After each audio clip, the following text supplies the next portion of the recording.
Hey everyone, so today I'm going to give you a brief video on how to find the midpoint of a segment. So when we calculate the midpoint, basically it's the same as finding the average of x coordinates and the average of the y coordinates.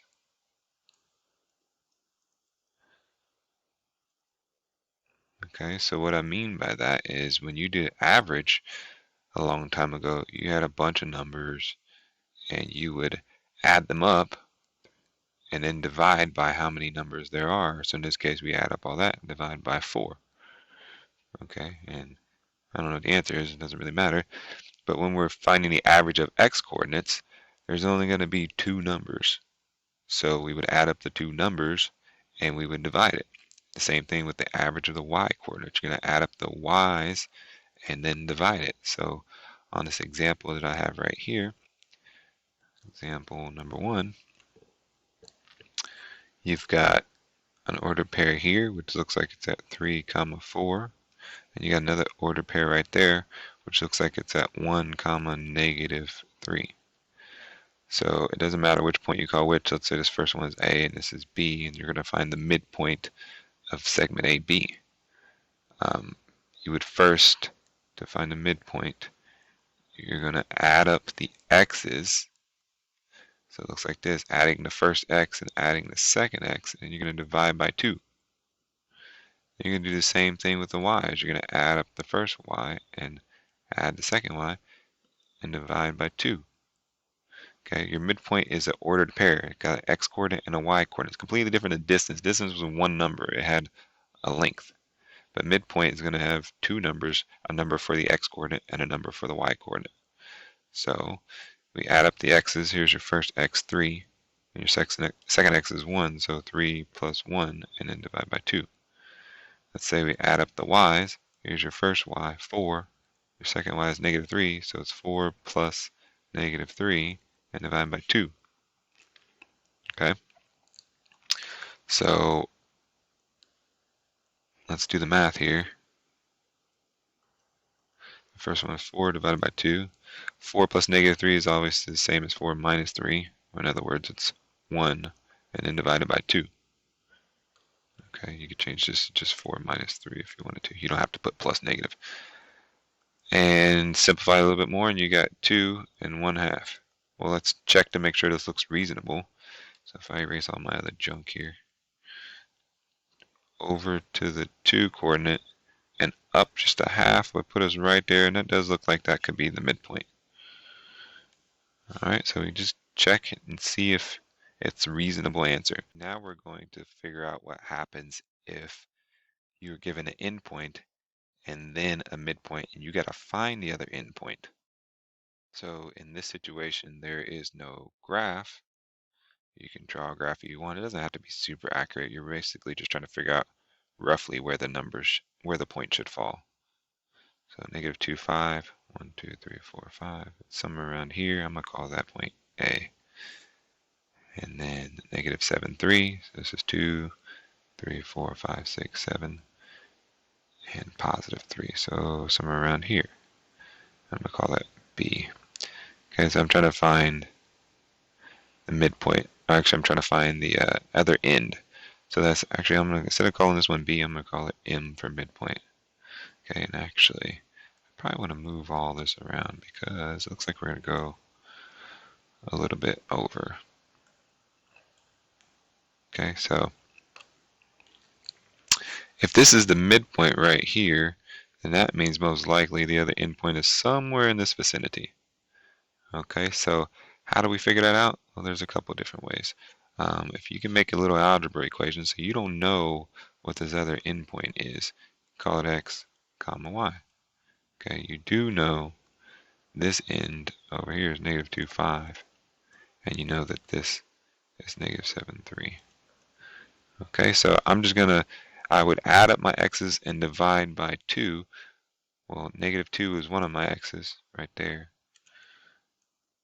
I'm going to change colors. How about -2 right here? And there's my other x. I just don't know what it is. So -2 plus x and divide by 2. And when I'm done, my x-coordinate should end up being -7 for the midpoint. Okay, so I set up another equation for the y values. I got a 5 plus the other y, and I divide by 2, and when I'm done, the answer should end up being the y-coordinate of the midpoint, which is 3. Okay, so basically I set up two equations. Okay, one of them looks like this, and the other one looks like this. Okay, and you just solve each one of those. Okay, how do you solve stuff when you got a big fraction? Well, if you want the denominator to go away, you just got to multiply this side by 2, its denominator.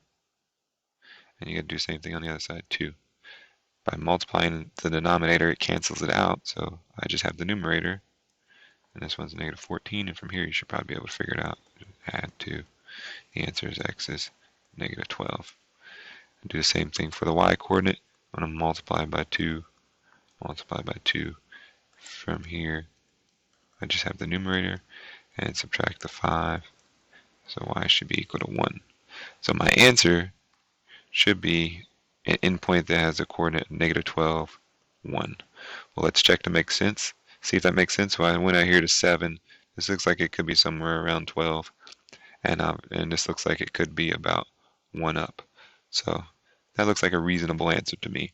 Obviously, if we had a piece of graph paper or something, it would be a lot more clear as if that to see if that was the answer. But yeah, this looks reasonable. All right, that's how you do it when you're trying to find an endpoint. Before we finish up, there is one more thing I wanted to point out on both of these. If you imagine you had a vertical line like this, and maybe a horizontal line like this, remember midpoint is finding the middle. So if you found the middle of the horizontal line, it would be this thing. So you just kind of go up and see that it's the middle there. If you found the middle of the vertical line, how long is this line? It's from -3 up to +4. That's a length of 7. Well, half of 7 means that the answer is going to be 3.5 steps from one side or the other. So 3.5 steps from the top or 3.5 steps from the bottom. So you count up 1, 2, 3.5. There's your middle. Or down from the top. 1, 2, 3.5, and there's your middle. Okay, so you could kind of do it like that and just figure out 3.5 steps up, 3.5 steps down. This horizontal was 2 steps, and so halfway would only be 1 steps from the end. So, and you would get the middle. And the same idea here on this. I didn't do it very well, but if you imagine, this picture's kind of sloppy, but if you imagine your horizontal changes from -7 over here to -2, well, that's 5 steps. Well, that means I got to go 5 steps the other direction to figure out where the end is. And the same thing vertically. I went from 3 to +5, so I had to go up 2 steps. Or you could look at it like up 2 steps here. Which also means that on the other end I had to go down 2 steps because I'm already in the middle, so I got to go down 2 steps. And if you're at 3, then going down 2 steps puts you at 1. Okay, so that you can avoid doing the algebra, and you just kind of look at the picture and decide how many steps to the right or left you went to get to your endpoint, and then just do the opposite the other direction. Okay, or how many steps up you went and then do the opposite and go down. I think that finding the endpoints actually might be a little bit easier without doing the algebra. But that's up to you, so that's all I have for you.